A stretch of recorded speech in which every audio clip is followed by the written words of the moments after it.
Welcome, fellow druids, to another full circle.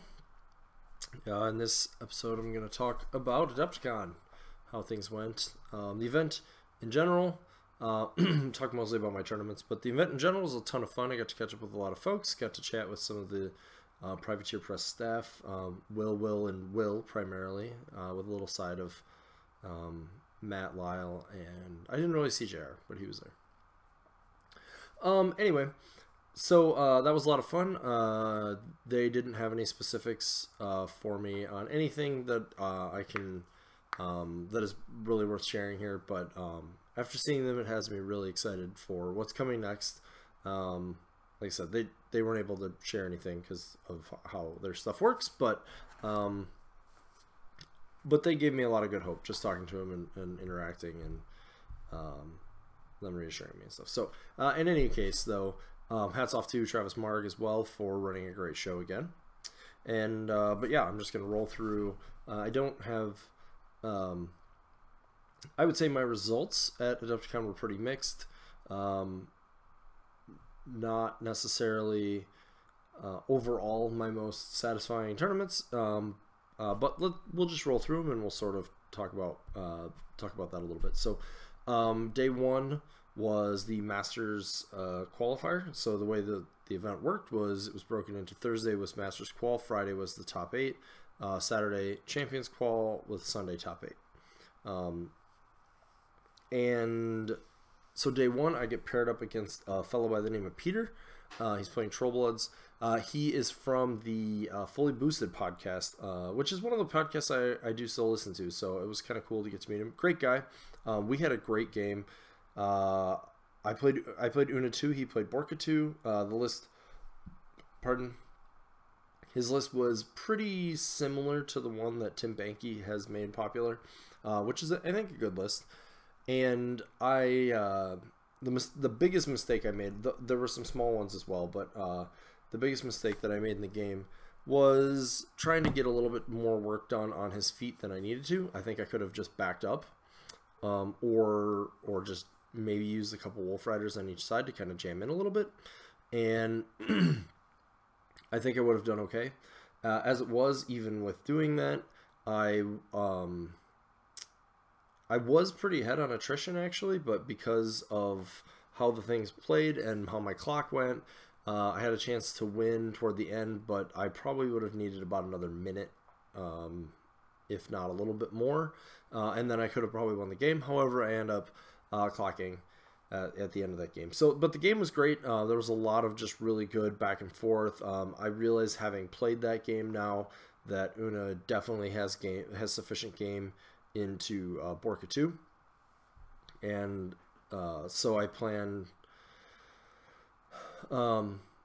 to just play that matchup better and play it faster. I need to be able to select my targets a little bit more efficiently, and so forth. Anyways, so that's how round one went. Not a ton of insight. Basically, what I was saying is, he feeded on the second turn. I think he went first. Pardon me. And he, I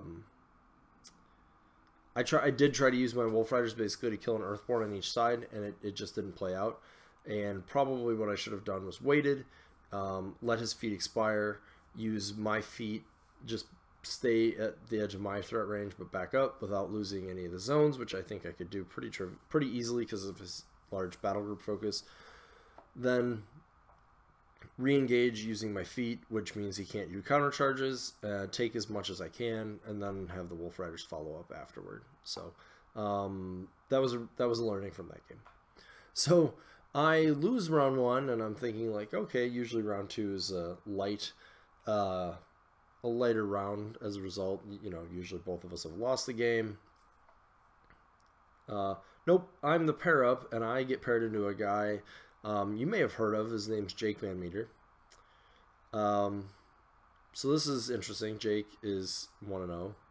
I lost, so this is sort of weird, but there should be some X and 1s that'll make it in, so that's fine. It's probably good overall, because if I can beat Jake, he's likely to win out and puts me in a good place. He has Callus 1 with all of the dudes, and he has Lilith 2 with a lot of shooting.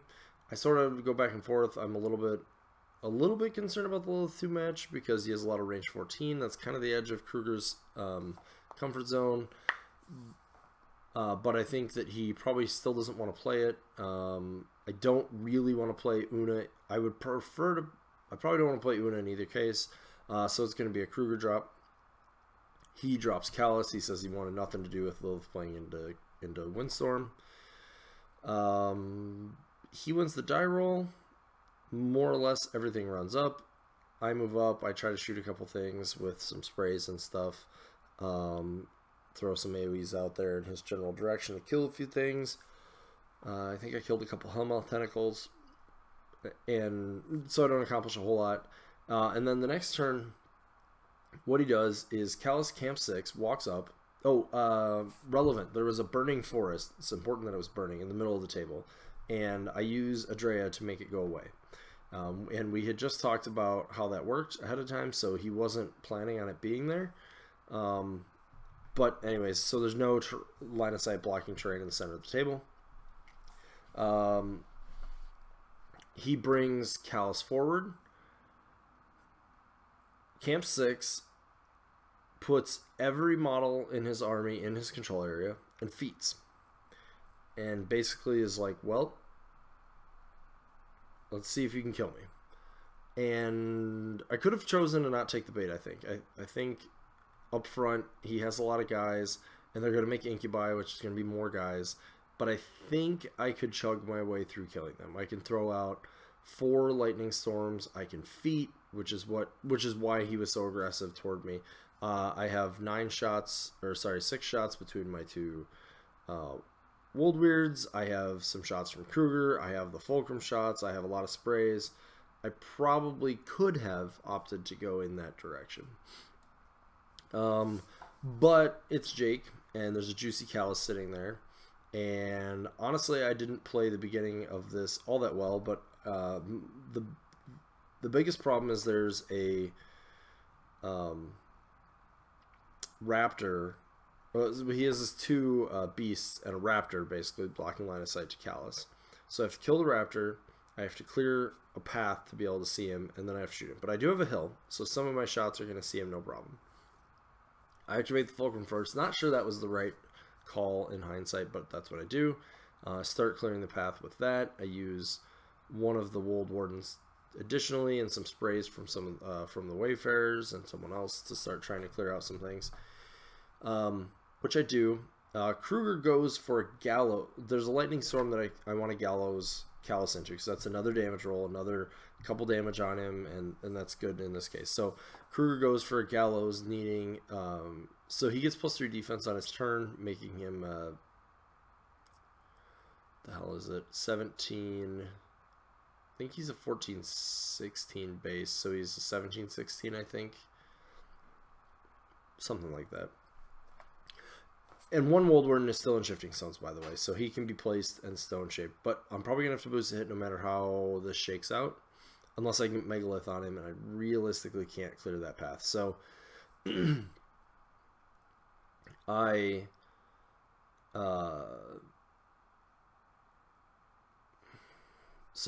anyway, Kruger goes, he's behind a wall, he goes for a gallows. Because there's no way I'm going to get my gunshot because I'm engaging too many things. So I go for a gallows because I need him to come closer regardless. But he's out of TK range. So I pull him into a lightning storm. He takes the pot. Or, I'm sorry. No. Kruger misses, needing a boosted 8. I rolled like a 6 or 7 on 3 dice. So that's bad. Because the first goal was to see kind of what came of that. And then to see like how far I pull him, but then I missed, so I don't pull him at all. And I'm like, well, now is the time I decide if I'm all in or not. I do decide that I'm all in. I can move over the wall I'm at to get the 2 inches I need to TK him. I boost the TK. I do hit that. I drop him in the lightning storm. He's backwards. Okay, takes a little bit of damage. So now I have basically Megalith, 2 Wold Weirds, and the some sprays. And the Wold Warden, who I need to use to... ideally, who's best at just going in and boosting to hit 3 times. But he still has 5 or 6 transfers at this point. So I need to shoot him with my Wold Weirds, but I'm still hitting on 9s because I need to move them. I can't aim and draw line of sight. I need to go up on the hill. And this is where... Oh, sorry. Megalith also does a Gallows. That eats a transfer, I think, basically. I opt not to pull. I can't get him close enough to use Undergrowth. So, yeah. I opt not to pull. I think was how... Yeah, I didn't want him to get engaged. Woldbeards go up on the hill and start shooting. I boost the hit boost damage on the first shot. Transfers. And then I proceed these 2 Woldweirds between their 6 shots, needing 9s to hit on the ones I don't boost, and decent damage rolls because he's at like dice minus, it's either 3 or 4. I think I only missed once, so I get 2 boosted damage rolls. I rolled a box cards for damage on one. I rolled 11 to hit, 11 to damage once. I rolled 9 to hit. I did not roll below average on any of these damage rolls. So he's now down. He's basically real low on life and down to like 2 transfers. I need to hit him 3 times basically with the Wold Warden and he'll die. And that's what I do. So I boost the hit with both initials, then I boost the hit the combo slam, which is going to be enough to do it at straight dice. So I dice the crap out of 1 Jake Van Meter and I go 1-1. Unfortunately for Jake, in the next round, I'm trying to remember my opponent's name. A fellow named Alex. I don't remember where he's from. He's playing Kador. He's got Karchev and something. Old Witch, I think. I know I'm seeing Karchev. I think I can play Una into it. I lose the die roll to go first, which is my first mistake. I also have a problem where I just... I end up losing this game, and I think there's probably ways I could play better. It's definitely a matchup I wish that I had a local who I could practice it more, because I think I can play it better than I did, and I think the Una list I play has the tools to deal with it.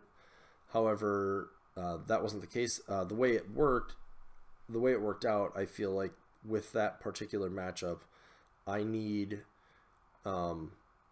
it's still going to be so close that without me getting like a just ton of practice to see the exact like best ways of defeating it, I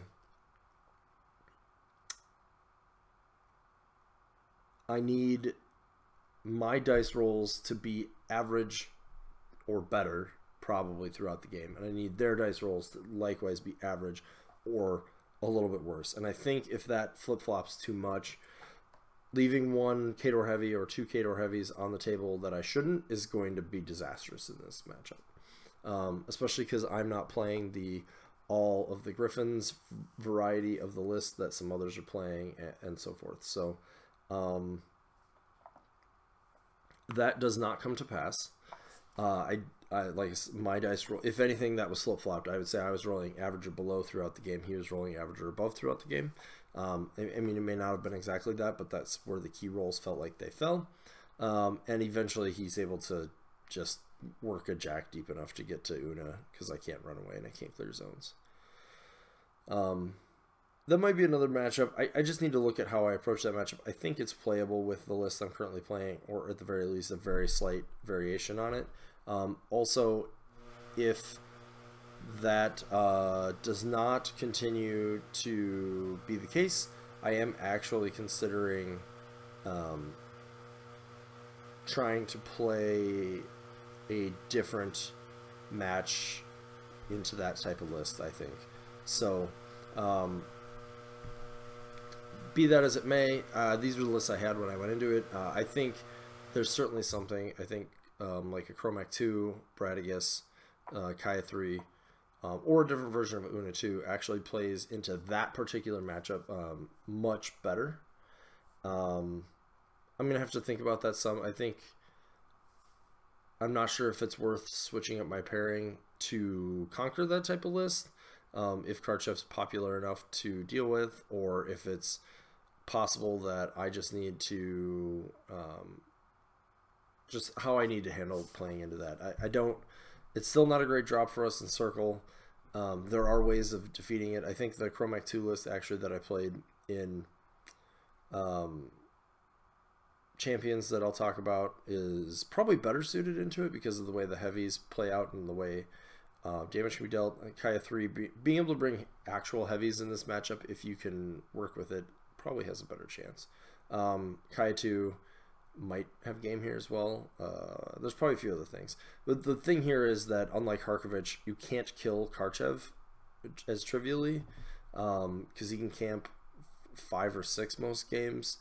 And even like putting Megalith on him is probably straight dice, 6 attacks and you got to do like 30 damage. So unless you can, if he's dumb enough to put up one of his upkeeps, you could probably kill him because you can shoot him a whole bunch with Wold Weirds, but and then send a heavy in on him or something. But that notwithstanding, I don't think it's going to happen. So I don't think it's good to plan for that. Regardless, I lose this matchup. So so now poor Jake, I beat him as the pair up and then lost again. So I basically kept him from being in the finals. So it happens. Yeah, he was fine with it. He was a little annoyed at my dice, but you know that happens. And then in round 4, I played against a guy named Richard. He has Maylock, and I forget his other list. I drop Una, figuring I'm getting Maylock probably, and I think she was good in. I felt like she was probably good in the other list as well. I don't remember what it was at this time though. This goes a little bit more awkwardly than I thought. I go first. I think I go first. Pretty sure I go first. We're playing on Breakdown, which is kind of an ideal list for that Una. Ideal scenario for that Una list. So pretty normal stuff. Wolf Riders go not quite as wide as usual because he has 2 husks that can ambush, but Wolf Riders go around the sides into the zones. The battle group goes forward through the middle. There's an obstruction in the middle house.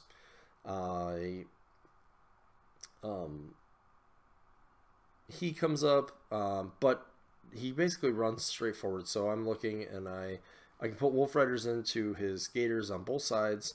I can actually clear the circle zone. I got to deal with a husk that's like right, and he AD'd one of. He had 3. He AD'd 1. I have to deal with a husk that's right in front of my Griffin, one of my Griffins. So I actually throw it back at him, and then I use a Wolf Rider to charge it, trying to put some damage on his Gators. I kill the husk. I put some damage on the Gators. I lose the Wolf Rider. My Wolf Riders on each side.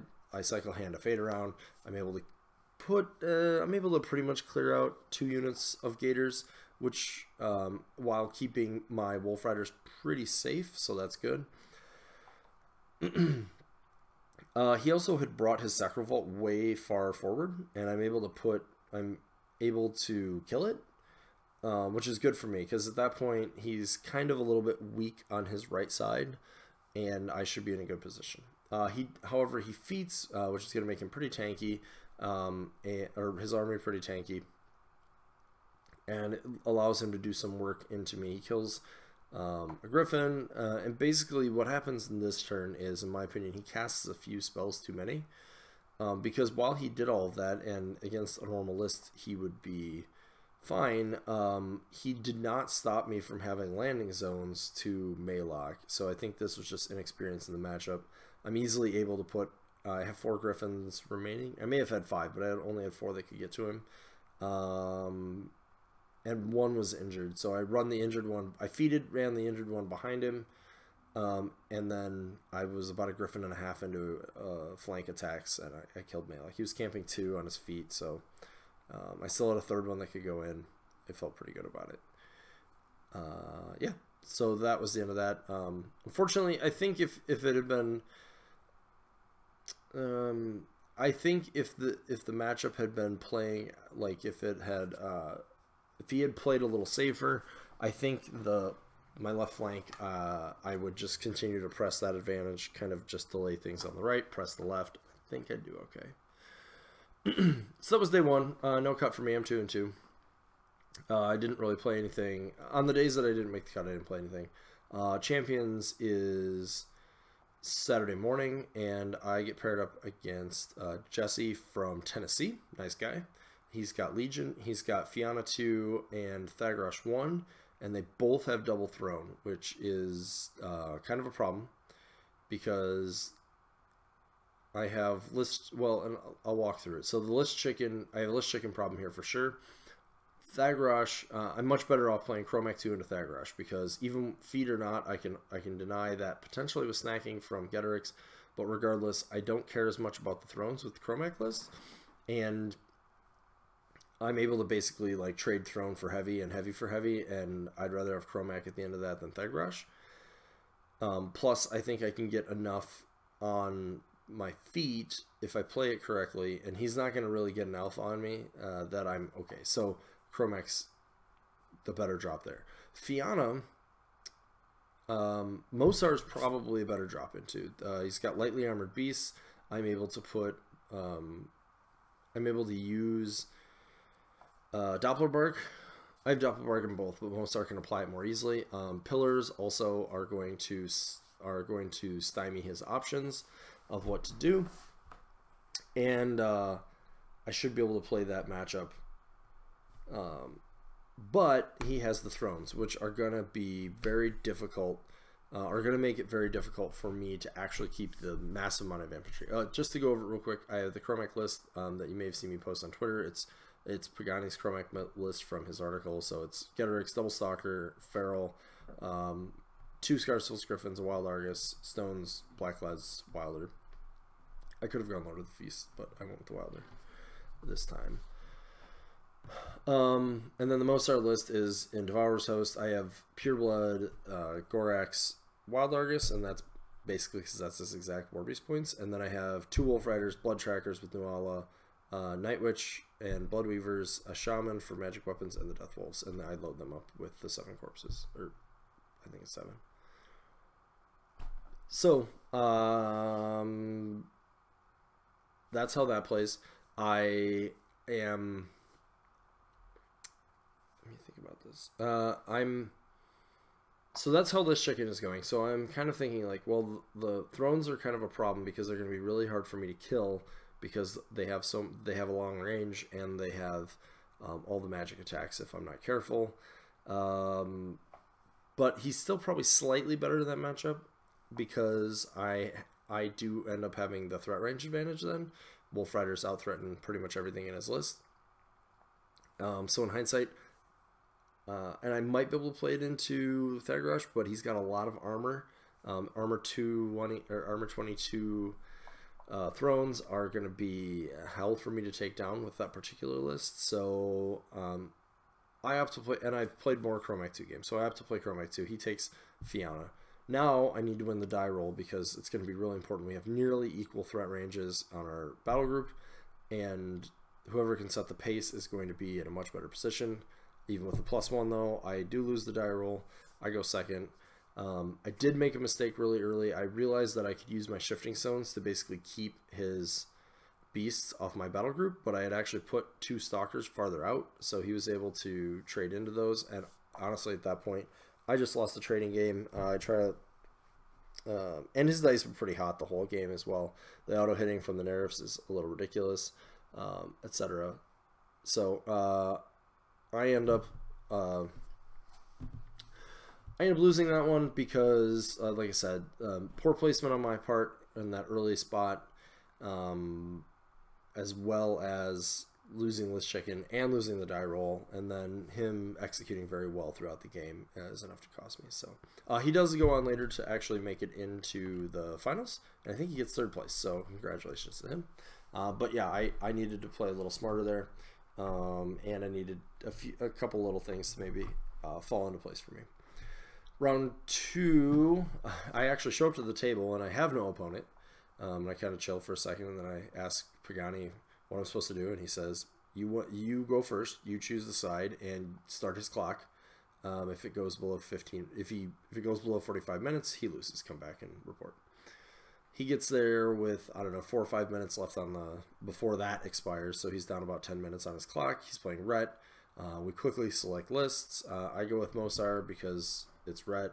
He has Ron, who I don't really want to just like scalpel out a dude every turn. and I figure whatever, I'm just going to play Mosar. It seemed good here. This matchup is a little unsatisfying for the other reason. He's a little frazzled. I won the die roll to go first. He has no idea what Mosar does. I'm able to start killing off his infantry. And the most important, he puts Polarity Shield up on his Helios. The most important thing that happens here is he doesn't contest the zones, really. And he doesn't put anybody on his own flag. So I went first, and I'm able to, on the top of 2, make sure both zones are cleared and my flag is safe. It's also behind a forest, so I'm able to put stuff back there pretty safely. He's able to sort of do some chain blasts to work into my infantry, but it's not enough. He gets a little concerned with Helios' placement for some reason, doesn't put it in one of the zones, and I basically just end up winning on scenario at the top of 3 because he didn't contest his 2, and I'm like, oh, okay, guess I win.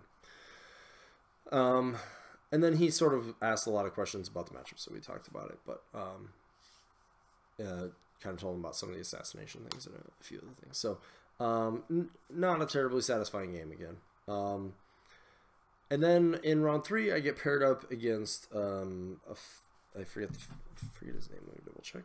A guy named Danny, who's playing Grimkin. He's got Old Witch 3 and King of Nothing. So we both kind of stare for a very, very long time at our sheets trying to figure out what the best play is. The King of Nothing actually, between his spell list and his Arcana, can actually take out a fair number of infantry if I'm not careful. He has like 4 Skin and Moans and some other stuff in that list. But the Skin and Moans aren't backed up by the Death Knell, so I have enough magic and whatnot, so I feel like I could probably play most out of there because I'm going to be chipping away D3 damage at a time because he's going to have to move all of his beasts around. And Wolf Riders definitely kill Skin and Moans just fine, especially if they don't have corpses on them. My battle group can kill stuff. I have an assassination potential throughout most of the game.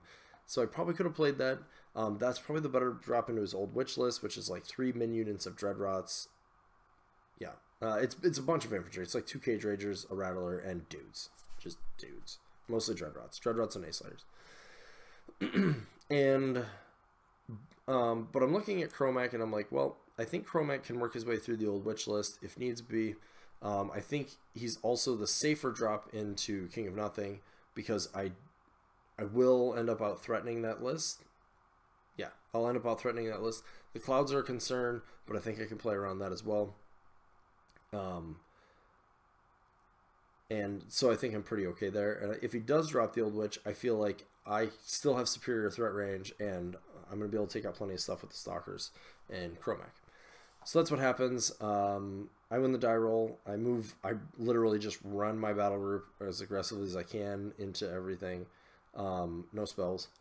And then I basically do the plan that I said. I just keep scalping off the front of his army. He puts up respawn on one of the Cage Ragers, so I use Chromac to kill it and feed that turn to make sure that happens so I can kill it and sprint away. Because Grievous Wounds will stop the healing from happening, so you don't get the respawn. I clear the zones. I clear 2 of the zones, so I get 2 points. I'm in a good spot because Getorix is really threatening the Old Witch. He does Grievous Getorix and knocks out his Mind. But he doesn't really clear a path, and some other stuff happens, but I lose the right zone. He actually gets a point there, and we both got points for our objectives. But Old Witch is still in walking distance of Getorix, so if I can clear a path, which I should be able to, and Primal and Carnage Getorix, I'm at 11 then, and so I'm hitting on 2+ on single die, so I figure it's probably pretty likely that I'm okay, and I get the kill. So that's how that game went. That was a pretty decent game overall. My first game of the first day was pretty decent. There's a lot of sort of nonsense in the middle there.